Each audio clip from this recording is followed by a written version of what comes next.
سر پہلے میں ذرا خدائی کچھ معاملات آپ کے سامنے پیش کر دوں. وہ جب مسجد نبوی کے اندر اگر آپ نعرے بازی کریں اور ایسی زبان استعمال کریں جس میں الفاظ آئیں چور وغیرہ وغیرہ کے، تو اسلام کی روح سے آپ کی جو بھی اعمال آپ کی نیکیاں جو ہیں وہ ضائع ہو سکتی ہیں، مگر اس سے غرض نہیں، کیونکہ وہ تو کسی پر لاگو نہیں ہوتا. وہ کون ہے؟ وفاقی وزیر جو مسجد نبوی میں نعرہ زنی کرتے رہے اور کس طرح کے القابات اور الفاظ استعمال کرتے رہے، اس سے کیا غرض ہوگی سر کسی کو؟ خانہ خدا کے اندر وہاں پہ بھی ہمیں کسی مورل اخلاقی کسی فریم ورک کی ضرورت ہے، تو وہاں پہ بھی یہ نعرے لگتے رہے اور ایک وفاقی وزیر جو ہیں اس کو لیڈ کرتے رہے، لیکن اس سے بھی موجودہ حکومت کو کیا غرض ہوگی؟ تو کچھ ہمارا آئین، خدا کے بعد ہم نیچے آتے ہیں جو ہماری زمین، ہمارے سرزمین کے اوپر جو ہم نے آئینی ایک کتابچہ بنا رکھا ہے، اس کے اندر جو 14 آرٹیکل ہے، آرٹیکل 14، وہ انسانی وقار اور چادر اور چار دیواری کے تحفظ کو یقینی بناتا ہے. آرٹیکل 16 یہ کہتا ہے کہ آپ پیسفلی کسی بھی جگہ کے اوپر اپنا اجتماع کر سکتے ہیں، جس طرح وزیر اعظم صاحب روز کرتے ہیں. سر آج بھی کیا ہے اجتماع، کل بھی کیا، پرسوں بھی کیا اجتماع. سر روز کرتے ہیں اجتماع، کہیں اوتھ لے رہے ہوتے ہیں، کہیں اپنے وہ ٹائیگر سے گفتگو فرما رہے ہوتے ہیں. سر ان کو تو اسمبل ہونے کا ہے حق. اور ایک اور میں آرٹیکل پڑھ دوں سر، آرٹیکل 25 جو کہتا ہے آل سٹیزن، سب پاکستان کے شہری جو ہیں وہ برابر ہیں.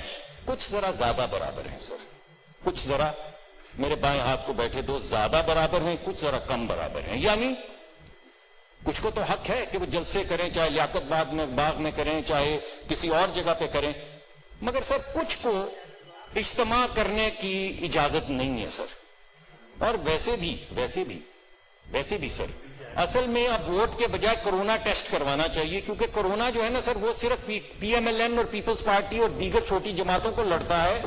پی ٹی آئی کو کہاں سے کرونا لڑے گا؟ تو آپ ووٹ نہ کروایا کریں، اب آپ کرونا کا ایک ٹیسٹ کروا لیں کہ ہر ایک کو کرونا کا مچھر کاٹے، اور جس کو ہو جائے وہ پی ایم ایل این ہے اور پیپلز پارٹی ہے، اور جو بچ جائے وہ پیپلز پارٹی. میں مچھر کو نکال دے، مچھر نکال دے، کوئی بات. میڈم ناراض کیوں ہوتی ہیں؟ آپ ڈاکٹر ہیں اور میری بھی تھوڑی سی تحقیق ہے. مچھر کاٹ دیں، حذف کر دیں جی. ویسے تو چیئرمین صاحب آپ چاہیں تو ہمیں ہی، چیئرمین صاحب ویسے تو اگر آپ چاہیں please order in the house. نہیں کوئی ضرورت نہیں سر، کوئی بات نہیں. ویسے تو آپ چاہیں تو ہمیں ہی حذف کر سکتے ہیں. میں نے موضوع کب ڈیفائن کیا سر؟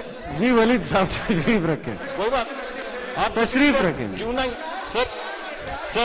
سر میں دوبارہ نہیں میڈم، آرٹیکل 25 کہتا ہے کہ سب برابر ہیں. یہاں کچھ لوگ زیادہ برابر ہیں، ہم نہیں ہیں برابر. وہ کہتے ہیں ان کو کس نے اجازت دی کہ یہ تقریر کرے؟ تقریر تو صرف ہم پہ مقرر ہے، اور موضوع تو انہوں نے بتایا ہی نہیں. یہ ذرا میں بھی بجا دوں سر یہ ساتھ، ٹھیک ہے نا سر؟ تو یہ ابھی انہوں نے ثابت کیا کہ آرٹیکل 25 صرف لاگو ہوتا ہے. یہ میرا بھائی ہے، ویسے یہ میرے بھائی ہیں، آپ کو اندازہ نہیں ہو، یقین تو آ جائیں تو سار مارکیٹ تھوڑی دیر میں بیٹھے ہوں گے، مگر یہاں پہ ان کا رویہ اور اسکرین کے سامنے بدل جاتے ہیں، پتہ نہیں کیوں. بہرحال آگے چلتے ہیں سر. کریں نا یار، یہی تو کہہ رہے ہیں بھائی، پکڑے نا سارے وہ پی ٹی آئی والوں ملک صاحب 10 منٹ ہو چکے ہیں سر. بات کرنے دیں گے تو 50 نہیں کرنے دیں گے پلیز تو بات کریں آپ اپنی بات. سر وہ تو آپ سے بھی اب بڑی گزارش کرنی پڑتی ہے. آرٹیکل 19 جو ہے اس کو تو خیر بھول ہی جائیں، وہ تو سیڈیشن کے کیسز جس طرح ہو رہے ہیں صحافیوں پہ وہ تو چلتا ہی رہے گا معاملہ. یہ تو ہمارے ملک کی غالباً تقدیر ہے. جی آپ کر دیں، آپ ضرور بھائی، آپ جی آپ جو مرضی سر. آپ کیا آپ مالک ہیں، چیئرمین صاحب بھی مالک ہیں، آپ بھی مالک ہیں. میں نے تو آپ کو کہا ہے کہ آپ سر وہ کمیٹی بھی پی ٹی آئی کی کوئی تشکیل دیتے تو ان کی خوشی ہوتی ہے. آپ نے خامخواہ لا اینڈ جسٹس کو بھیجا.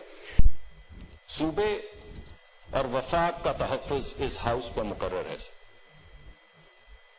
یہ واحد جگہ ہے جہاں پہ کوئی صوبہ اپنے نمبر زیادہ ہونے کی وجہ سے کسی بھی بل کو، کسی قانون کو، کسی گفتگو کو ڈیریل نہیں کر سکتا.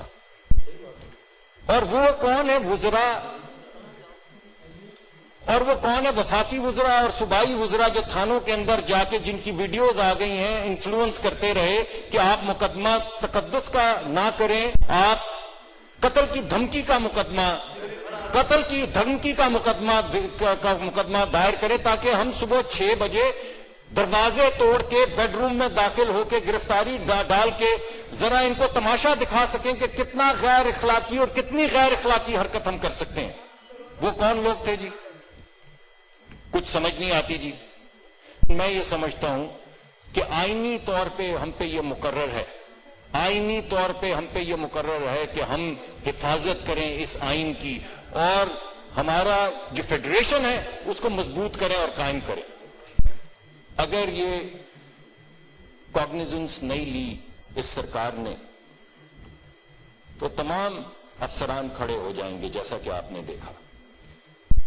جس طرح کی ہائی ہینڈڈنس سر، جس طرح کی ہائی ہینڈڈنس اور انتقامی کارروائی اس وقت حکومت کر رہی ہے، اگر اسی طرح انہوں نے اداروں کے اوپر، اسی طرح انہوں نے پولیس کے اوپر، اسی طرح انہوں نے مجسٹریٹس کے اوپر، اسی طرح انہوں نے تھانوں کو اگر یہ آزاد کرتے گئے جیسے انہوں نے نیب، شاہدرہ اور پیمرا کو کیا ہے، تو سر سارے ملک کے سول سرونٹس جو قائد کے حکم کے تحت چل رہے ہیں سر، وہ سب کھڑے ہو جائیں گے، اور یہ ملک کے لیے اچھا نہیں ہوگا سر. تو ٹھیک ہے، آپ ناراض ہوتے ہیں، آپ گلہ کرتے ہیں، بعض مرتبہ اونچی آواز میں بھی بولتے ہیں، مگر ہم اس ہاؤس نے تو آج اپنی آئینی ذمہ داری نبھا دی. مگر میری التماس ہے کہ آپ بھی اپنی آئینی ذمہ داری نبھا دیں. میری یہ التماس ہے کہ وہ لوگ جو ٹیلی فون کرنے پہ پولیس کو عجیب و غریب گالیاں، ماں باپ کی گالیاں سنتے ہیں، کوئی ان کی روک ہو اس ملک میں.